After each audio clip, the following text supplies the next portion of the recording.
Hey, what's up, lightboltjoe here. Today we're going to discuss Alice Osman's The Heartstopper Yearbook. Had a US printing in October 22. I think it had a UK printing early 2022. So this is really cool in regards to a yearbook because it gives us a lot of like character bios and info and stuff like that. But then there's also mini comics, and then there's a lot of how-to, and a lot of it's a history in regards to the art process that Alice had gone through in regards to starting Heartstopper and then to present. So it starts out, I think it's like 2013 to 22 in regards to then the Netflix show. Where is the beginning? Hang on. Pride we talked about 2013. Yeah, so it covers 9 years worth of stuff.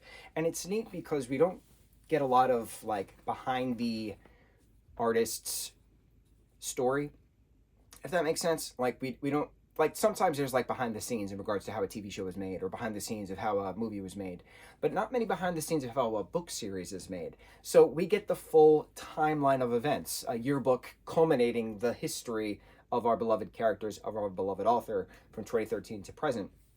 How Alice, started just doodling in a sketchbook, and then eventually it went to a tablet, and then she eventually went in regards to putting them online, the comics online, and it's gives us the integrated timeline as well, because she was doing this while she was at university, and her very first book she got a book deal at 18 with for Solitaire, which is actually incredible. So it's cool seeing the artist's mindset, the artist's production of how things are done, how their characters are created, things of that nature. Also, we get family timeline, family tree stuff going on in regards to the Spring family, in regards to the Nelson family. We get mini comics of Mr. Farouk and Mr. Ajayu. We get a mini comic of Darcy and Taro. We get some alternate universe stuff of Nick and Charlie, which is pretty cool as well. What else? We got a mini comic of somebody else. Oh, it was like a behind the scenes, like in between scenes kind of a thing where Charlie is talking to Aled after Aled after the first like Easter holiday break in year one, that in the first chapter, in between the second volume, where Nick and Charlie were starting to hang out. They go to the arcade, they take pictures, they're baking a cake for Tori's birthday, which is in April. And so it was neat having that, little other mini comic behind the scenes as well. It was neat seeing all the different character profiles and bios, because we get everybody's birthday as well.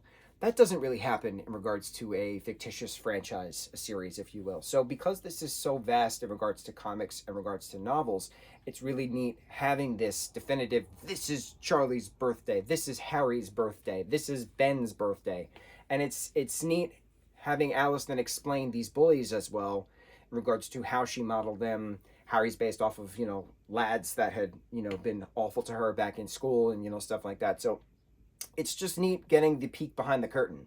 It's neat getting the process, the artistic process and creative development process of how a book is created, how a universe is created. And I really like that it's formatted within a yearbook setting. It's not really superlative like, oh, most likely to succeed, best musical, that kind of thing. It's just all put together in a timelined event of how to, gives us the mini comics in regards, gives us bios of all the characters. That could be your version of a yearbook.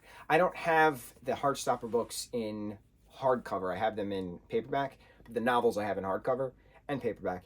But I wanted the yearbook specifically in hardcover, because when you get a yearbook, it's a hardcover yearbook, right? Your friends sign the back of it. You never see them again. It's just how it is. So my only thing is that in a true yearbook setting, I wish that the characters like wrote some stuff on like the back and front, like, have a great summer, never change, that kind of like standard stuff. That's the one thing I would have wanted within regards to this yearbook, quote unquote. But otherwise, it's still a great read, a fast read, a warm blanket of a hug, just as I explained reading volume 5. So Alice Osman's The Heartstopper Yearbook 2022 release. Now we start our Rick Riordan and Rick Riordan Presents book marathon. We're going to start out with The Sun and the Star. Very excited. I love me some Will and some Nico. Yeah, on to the next review. Mucho mahalo.